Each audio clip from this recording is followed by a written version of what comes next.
Oi turma, tudo bem? Vamos responder a questão número 1 da lista de exercícios, associação de resistores, ok? Acompanhe comigo aí. Uma bateria ideal, um amperímetro de resistência interna de 100 ohms e um resistor de resistência de 1400 ohms são ligados em série. Ok, então vamos primeiro dar uma revisada aqui, né? Ele fala que os equipamentos estão ligados em série. Então a gente precisa ter atenção que todo equipamento, quando é ligado em série, tem duas características. A primeira é que eles possuem a mesma corrente elétrica passando pelos três. Tá? No caso, a corrente elétrica que passa pelo gerador é a mesma corrente que passa pelo amperímetro e a mesma corrente que passa pelo resistor. Tá? E a segunda coisa que a gente precisa gravar é que na ligação em série a minha DDP ela é dividida, ela vai ser fracionada entre os equipamentos para que a soma deles seja igual à diferença potencial gerada, ok? Outro parênteses, a questão do amperímetro. O amperímetro é um instrumento de medida, tá? Então para ele é medida de corrente elétrica. Então ele precisa ser ligado em série ao circuito para ele medir a corrente passando por ele. Tá? Quando se fala amperímetro ideal, é aquele que tem resistência interna desprezível. Tá? No nosso caso, a nossa resistência é de 100 ohms. No caso da bateria ideal, tá? Ele estou desconsiderando a resistência interna, ou seja, toda a força eletromotriz gerada pelo gerador, ela vai ser integralmente fornecida ao circuito, beleza? Tranquilo. Inicialmente aberto com os terminais A e B, como indicado na figura a seguir. Tá? A gente tem a figura aí. Tá? Outra coisa importante que a gente pode revisar é que a existência da corrente elétrica no circuito ela é possível devido a dois fatores. Primeiro, a existência de uma diferença de potencial, que no nosso caso é dado pela bateria. E a segunda característica, o segundo fator, é que existe um caminho fechado. No nosso caso aqui, ó, eu tenho diferença de potencial, mas não tenho caminho fechado, porque está aberto. Tá? Aí ele vai dar duas situações para a gente analisar.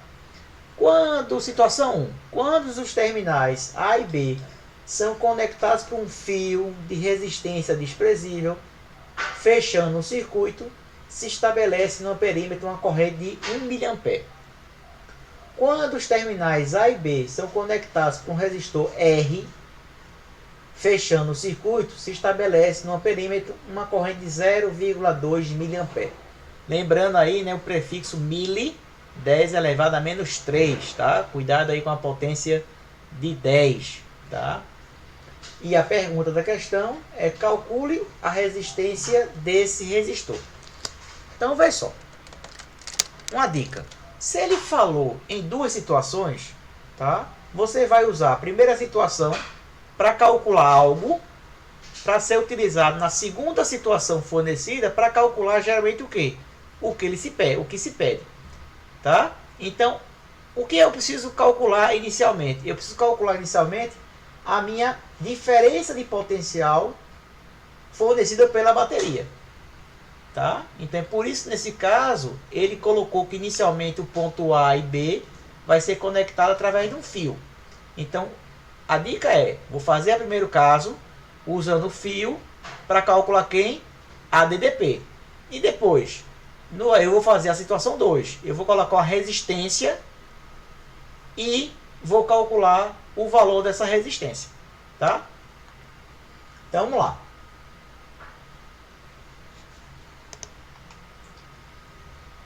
Primeiro caso, né? Primeira situação. Quando os terminais A e B são conectados por um fio de resistência desprezível. Tá? Aí, visualizando a figurinha, eu vou conectar o A e B com um fio de resistência desprezível, né? Aproximadamente tendendo a zero, né? Considerado adotando R igual a zero.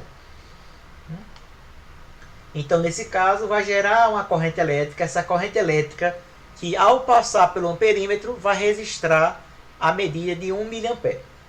Tá? Vamos aplicar aí a lei de Ohm, né? Que diz que é o U, a diferença de potencial, é igual à nossa resistência equivalente, né? A nossa resistência equivalente aqui, ó. Eu tenho a resistência do amperímetro e tenho essa resistência aqui, vezes a corrente I1. Certo? Acompanhe comigo. Então, ó, o U vai ser igual a quem? Como esses dois equipamentos estão ligados em série, a resistência equivalente é exatamente a soma. 100 mais 1400. E a minha corrente elétrica é 1 mA, ou mili 10 elevado a menos 3. Vamos lá. Então, o U vai ser igual a 1500 vezes 10 elevado a menos 3. Tá? Então, eu vou guardar, por enquanto, esse valor. Esse valor aqui de 1500 vezes 10 a menos 3 volts, eu vou usar na segunda etapa. Porque com essa etapa que eu vou calcular a resistência do resistor instalado. No segundo caso, quando os terminais A e B são conectados para um resistor R. Aí está lá de novo o nosso circuito, né? E agora a conexão A e B, a ligação entre os pontos A e B, não vai ser através de um fio, vai ser através de um resistor. E esse resistor, eu quero calcular quanto é que vale essa resistência, sabendo que a corrente que passa pelo amperímetro, ou melhor, a corrente que é registrada pelo amperímetro é de 0,2 mA. O que é que eu vou fazer agora? Vou aplicar novamente a lei de Ohm, né? A lei de Ohm, o U é igual a resistência equivalente 2 agora, que é o segundo caso, assim, segunda situação, vezes a corrente 2. O meu U eu calculei na primeira etapa, que é 1500, né? A minha resistência equivalente continua ficando em série, só que agora tem um 3, 100 mais 1400 mais R, vezes a corrente que é 0,2 vezes 10 a menos 3. Tá? Esse 10 a menos 3 eu posso simplificar, né? Se eu dividir o 1500 por 0,2, né? Eu vou encontrar aí, ó, 7500, certo? Dividir por 0,2 é a mesma coisa de multiplicar por 5, tá? Então, se eu divido por 0,2, ficaria 7.500. E se eu subtraio 7.500 por 1.500, eu vou encontrar 6.000 ohms. Esta é a nossa resistência, certo? Fornecida pela, né, instalada nesses pontos A e B. Tá? Então, essa aqui foi a questão 1. Volto com a questão 2.